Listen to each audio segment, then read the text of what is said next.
So we have 8 weeks of data in the books. Ohio State's the best team in the country, guys. Love it or hate it.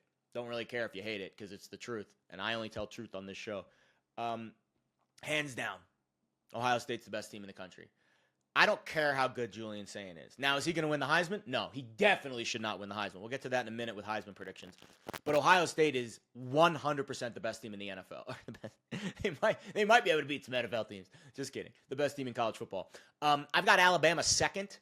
That's my national championship right now. I've got Alabama beating Ohio State. Not because I think Ohio State is worse than Bama, but because I think in that matchup, I think Bama would put so much stress on the Ohio State secondary, and I don't think they've really been tested this year. I mean, go and look at the Ohio State schedule. They've been favored in every game by a pretty wide margin, except for the Texas game early in the year. And I don't think they're going to be tested at all for the rest of the season. I mean, Ohio State, guys, is going to unless they can't beat Michigan. Unless the Michigan bugaboo is just so deep in the veins of this Ohio State Buckeyes team. They play Penn State at home, Purdue, UCLA, Rutgers, and they go to Michigan. They're going to be favored by double digits in all these games. So they're not going to be tested. So I'm not going to really know how good they really are until later on in the year when they go to the playoff. But right now, on paper, the defense, I think, is the best in the sport. And I think their offense is just so dangerous because of the weapons. They're just really hard to defend. Bama's second because Ty Simpson's QB1. Ty Simpson's going to win the Heisman this year, guys. Like it or not. He deserves to win the Heisman. I think he's going to win the Heisman. Does that mean he's going to? Maybe not. But I don't understand how you can watch Ty Simpson play and not recognize the greatness that is Alabama's offense. They're just really like when Jam Miller's going in the run game. I don't know how you stop this team. Their weapons on the outside are on par with Ohio State, and they have a better run game and they have a better quarterback, I think, from the neck up. So I think that's why in a national championship game, I'm picking Bama over Ohio State. I hope they're a dog. They probably will be. But those are my top two teams in the college football playoff predictions right now.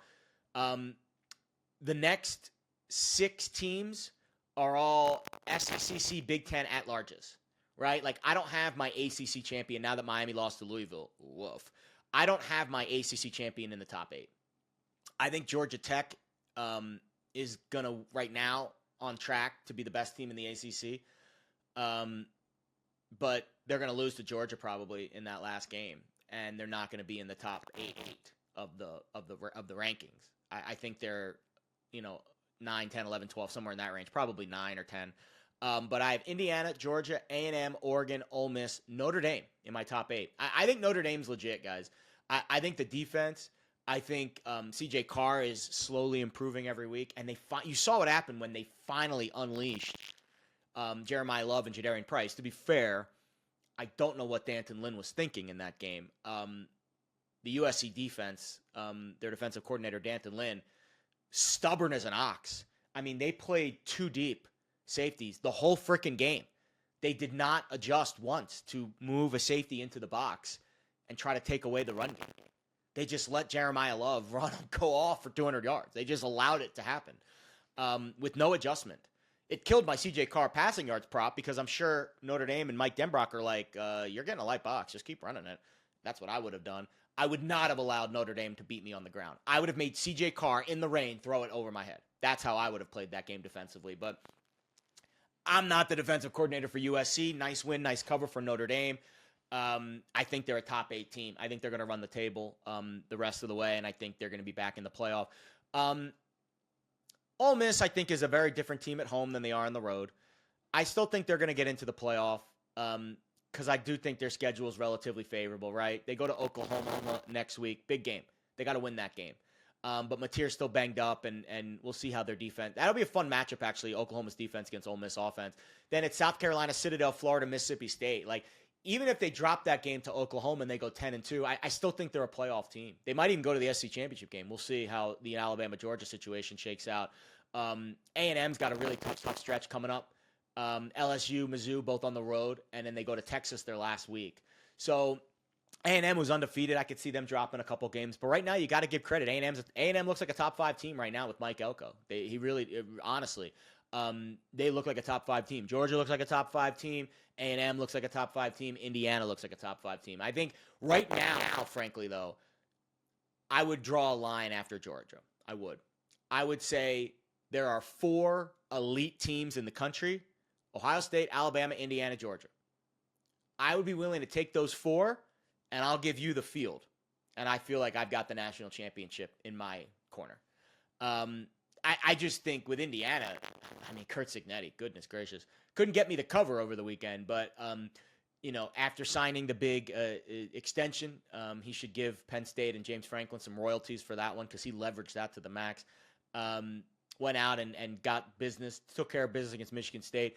We all know how good Georgia is with Kirby Smart and this defense. And Gunnar Stockton, I think, is good, not great, but good enough to win a big game. He's got moxie to him. He's unafraid.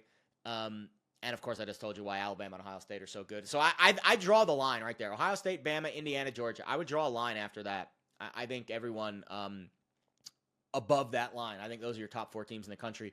I do have Georgia Tech in the ACC right now. I could still see Miami winning that conference, but Georgia Tech's probably going to go undefeated. They don't have a whole lot left on their schedule.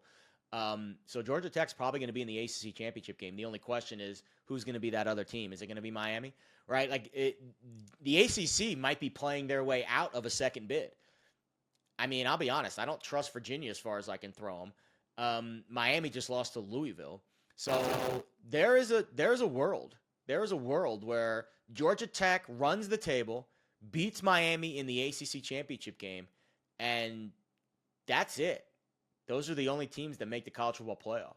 Now, to be fair, we do have a conversation to be had if Virginia finishes 10-2 against a 3-loss SEC team for an at-large. Same thing with Miami. If Miami finishes 10-2, I think they're in. I do. Now, there's no guarantee they finish 10-2. They got to go to SMU in a couple weeks. And then, of course, they've got to win the ACC championship game. But I do think Miami and Georgia Tech will both get in. But right now, after losing to Louisville, I can't trust Mario Cristobal as far as I can throw him. And I can't throw him that far. That was always the worry with Miami, is the Cristobal effect. How is that going to impact this team? Are they going to be tight in a big game? They were really tight in that game against Louisville. My other three teams, I have Vandy in the field this week. I put Vandy in as my last at-large. Guys, how can you not love what Clark Lee and Diego Pavi are doing at Vandy? Vandy is fun, man. I just love their grit. They're such a fun team to watch. And they're 6-1 right now. They got to play Missouri at home next week. Then they go to Texas, Auburn, Kentucky, at Tennessee. If they finish 10-2, they're in the playoff. Even if they go 9-3, I think they've got an outside shot depending on how the other teams shake out. But right now, I'm putting Vandy in. I reserve the right to change my opinion if they get blasted by Missouri this week. I don't think that'll happen. But right now, I've got Vandy in. Big 12, I'll go BYU. I have no idea with this conference, guys. We've talked about this before. I don't know who's winning the Big 12. I have no idea. I thought it was Texas Tech. I think with Baron Morton, they're the best team, but he's hurt. He's week to week, so we'll see if he plays this week, and we'll see how that shakes out down the stretch.